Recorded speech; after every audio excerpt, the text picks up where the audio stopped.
தமிழக அரசியல் வரலாற்றின் மிக முக்கியமானதொரு தருணத்தில் நாம் நின்று கொண்டிருக்கின்றோம். 2026 சட்டமன்ற தேர்தலின் வாக்கு எண்ணிக்கை ஒரு மாபெரும் த்ரில்லர் திரைப்படத்தை மிஞ்சும் வகையில் நகர்ந்து கொண்டிருக்கின்றது. ஒவ்வொரு நிமிடமும் மாறும் முன்னிலை நிலவரங்கள், யாருக்கும் அறுதி பெரும்பான்மை கிடைக்குமா என்ற பதட்டம் ஒட்டுமொத்த தமிழக மக்கள் மனதிலும் எழும்பியுள்ளது.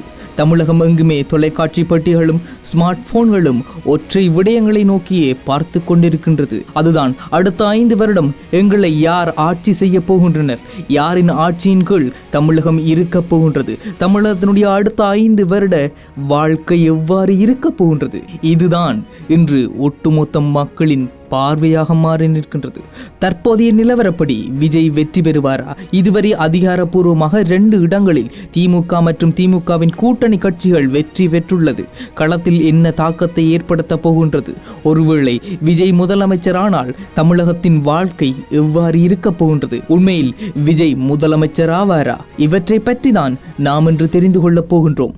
வாக்கு எண்ணிக்கை தொடங்கி விறுவிறுப்பாக நடைபெற்று வரும் இந்த சூழலில் முதல் அதிகாரப்பூர்வ முடிவுகள் வெளியாகியுள்ளன.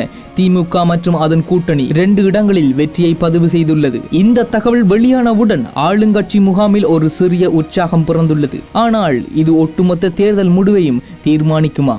அரசியல் களத்தில் முதல் சில வெற்றிகள் என்பது எப்போதும் ஒரு உளவியல் ரீதியான ஆதிக்கத்தை கொடுக்கும் என பலர் சொல்லுவர். பொதுவாக தபால் வாக்குகள் மற்றும் ஆளுங்கட்சியின் மிக வலுவான கோட்டையாக கருதப்படும் சில தொகுதிகளின் முடிவுகள் முன்கூட்டியே வெளியாகுவது வழக்கம். அந்த அடிப்படையில் பார்த்தால் இந்த 2 இடங்களில் திமுகவின் அமைப்பு பலத்தையும் அவர்கள் வைத்திருக்கும் அவர்களது அடிப்படை வாக்கு வங்கியையும் நிரூபித்திருக்கின்றது. விஜய் என்ற ஒரு பெரும் புயல் வீசினாலும் தங்களது ஆணிவேர் அவ்வளவு எளிதில் அசையாது என்பதை இந்த ஆரம்ப வெற்றிகள் மூலம் திமுக காட்ட முற்படுகிறது. ஆனால் தமிழகத்தில் 234 தொகுதிகள் உள்ளன.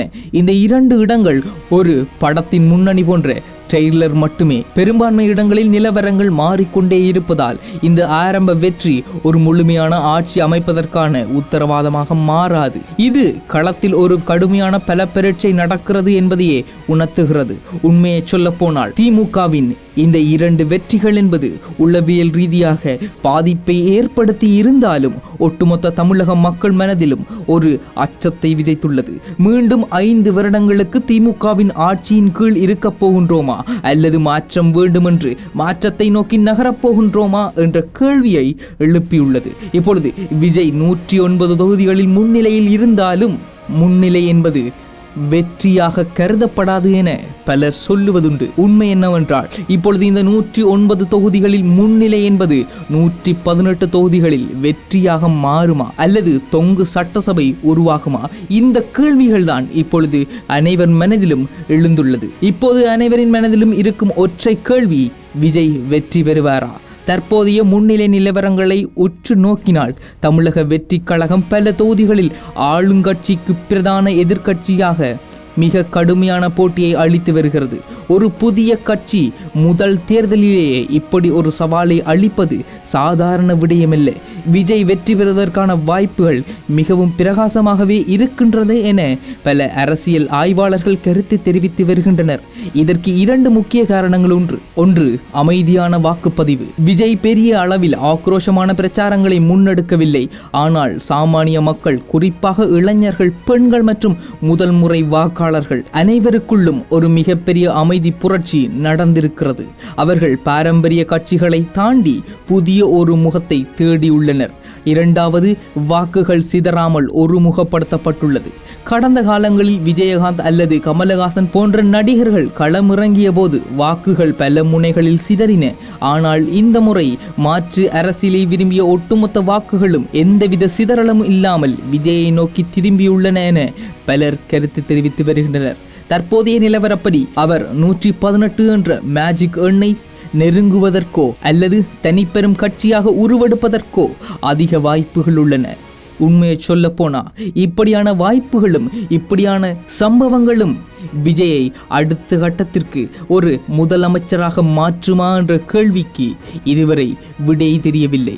ஆனால் இந்த 2026 தேர்தலில் விஜயனுடைய இந்த வருகை என்பது அரசியல் களத்தில் ஒரு பெரும் மாற்றத்தை ஏற்படுத்தியுள்ளது. ஒரு பக்கம் தமிழ் தேசிய கருத்தியலை கொண்டு படிப்படியாக வளர்ந்து வரும் நாம் தமிழர், மறுபக்கம் அரசியலுக்கு புதிதாக வந்த தமிழக வெற்றி கழகம். மறுபக்கங்களில் பாரம்பரிய அரசியலை கட்டவிழ்த்துவிடும் திமுக, அதிமுக.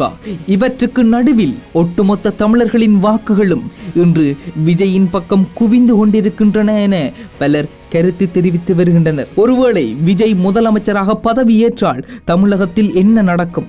இது வரும் ஆட்சி மாற்றமல்ல, ஒரு தலைமுறை மாற்றம். முதலாவதாக தமிழகத்தின் 50 ஆண்டுகால இருதுருவ அரசியல் முடிவுக்கு வரும்.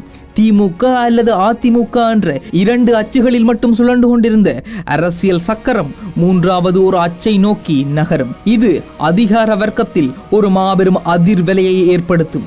இரண்டாவதாக நிர்வாகத்தில் புதிய அணுகுமுறைகள் ஏற்படும். விஜய் ஒரு அரசியல் பின்னணியில் இருந்து வருபவர் அல்ல. எனவே பாரம்பரியமான அரசியல் சமரசங்களுக்கு அவர் உடன்பட வேண்டிய அவசியமில்லை. தொழில்நுட்பம் சார்ந்த இளைஞர்களை உள்ளடக்கிய ஒரு புதிய நிர்வாக கட்டமைப்பை அவர் உருவாக்க முற்படுவார் என பலர் கருத்து தெரிவித்து வருகின்றனர். மூன்றாவதாக திரையுலகம் மற்றும் அரசியலின் உறவு. விஜயின் வெற்றி, சினிமா கவர்ச்சி இன்னும் தமிழகத்தில் உயிர்ப்புடன் இருப்பதை நிரூபிக்கும். ஆனால் அவர் அதை எப்படி செயற்படுத்துகிறார் என்பதை பொறுத்திருந்தே பார்க்க வேண்டும். மத்திய அரசுடனான உறவில் அவர் ஒரு மிதமான ஆனால் மாநில உரிமைகளை விட்டு கொடுக்காத ஒரு நிலைப்பாட்டை எடுக்க வேண்டிய கட்டாயம் ஏற்படும்.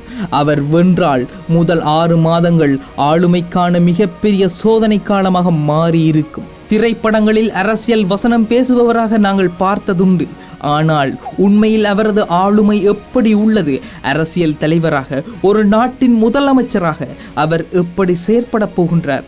இவை அனைத்தும் விஜயனுடைய வெற்றியின் பின்னர் எமக்கு தெரிய வரும். உண்மையை சொல்ல போனா விஜய் உண்மையிலேயே இந்த தேர்தலில் ஜெயிக்கத்தான் போறாரா என்றது இன்னும் சிறிது நேரத்தில் தெரிய வந்துடும் என்று சொல்லி இருந்தாலும் இப்ப இருக்கிற கள நிலவரம் விஜய் முன்னிலையில் இருப்பதையே காட்டுகின்றது. இந்த தேர்தல் முடிவுகளில் நாம் மிக ஆழமாக விவாதிக்க வேண்டியது மற்றும் ஒரு நபர். நாம் தமிழர் கட்சியின் ஒருங்கிணைப்பாளர் சீமான் பல ஆண்டுகளாக ஒவ்வொரு தேர்தலிலும் தனது வாக்குகளை சிறுக சிறுக உயர்த்தி மாற்று அரசியலின் முகமாக தன்னை நிலைநிறுத்தி கொண்ட சீமான் இந்த தேர்தலில் ஒரு மிகப்பெரிய நெருக்கடியை சந்தித்துள்ளார். சீமானின் அரசியல் இனி என்ன நிலையை அடைய போகின்றது என்பதுதான் அடுத்த கேள்வியாக மாறி நிற்கின்றது. உண்மையை சொல்ல வேண்டுமென்றால் சீமானின் வாக்கு வங்கி என்பது உணர்ச்சிகரமான தமிழ் தேசிய மற்றும் திராவிட எதிர்ப்பு ஆகியவற்றை அடிப்படையாக கொண்டது. இந்த வாக்கு வங்கியை விஜய் முற்றிலுமாக எடுத்துக்கொண்டு விட்டார் என்று சொல்ல முடியாது. ஆனால் சீமானை ஆதரித்து அந்த நடுநிலையான வாக்குகள் இப்பொழுது விஜயின் பக்கம் திரும்பி உள்ளது என்றுதான் சொல்லியாக வேண்டும். சீமானின் 8% வாக்கு என்பது எந்த அரசியலும் சாராத சாமானிய மக்களின் வாக்குகளை சார்ந்தே இருந்தது. இப்பொழுது அந்த சாமானிய மக்களின் வாக்குகள் என்பது விஜயின் பக்கம் திரும்பி விட்டதால் சீமானை பொறுத்தவரை இந்த தேர்தல் அவருக்கு ஒரு மிக பின்னடைவையே கொடுத்துள்ளது.